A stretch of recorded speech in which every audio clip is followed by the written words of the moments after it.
Yeah, I think it doesn't help in terms of, like, there's been lots of games and I've seen that the inconsistency of the first half against Newcastle. If you flip it, you think, well, they were so poor first half, second half they were excellent. And they come into a game now and it just feels like they were so in control. And then second half, those 3 substitutions, yes, masterclass from the manager of Aston Villa, but from Chelsea's point of view, you can't all of a sudden just capitulate like you did. I don't remember them creating another real chance, a real opportunity. Esteval had a couple of little moments, but not enough.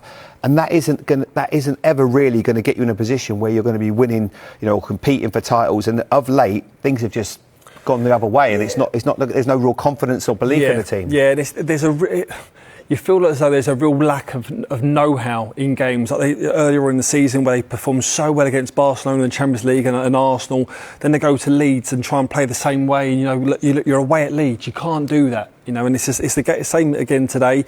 They just need that real clinical edge and a real cutting way of winning games. And look, we know the model with Chelsea. It's going to be youth and giving them experience. I think it's been 90 games since they played someone that was over the age of 30, which was Thiago Silva. They need someone with an experience head in that team.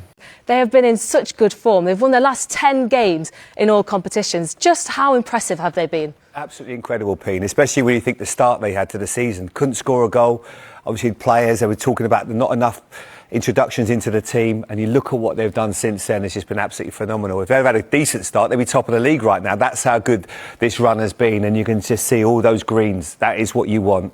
Wonderful football. Morgan Rogers has obviously been the catalyst to a lot of it, but a great team effort as well. Great management, great coaching, bringing the best out of the players that he's got there. They're in fine form, and they're full of confidence right now. There's no better place as a footballer, as a coach. Every substitution you make, you feel like you've got a chance of it paying off, and obviously those 3 substitutions that he made had a massive impact on the game. In terms of winning the title, I'm a massive fan of the manager, the players. You just worry if they've got the strong enough squad. I think the January transfer window is going to be a really important one for them. If they can go and acquire a couple of players and just beef that squad up, I think they possibly could have a chance. I just feel that right now, Arsenal and Man City are just a bit ahead of them. And that's not because I don't want any hate from Aston Villa fans. I'm just saying that's how I see it. I think they've done amazingly well. And to the players, the system and everything that the manager does. And one thing for sure with him, he knows how to win. He knows how to win competitions, Unai Emery. He's incredible. He's a master tactician and a brilliant manager. Yeah.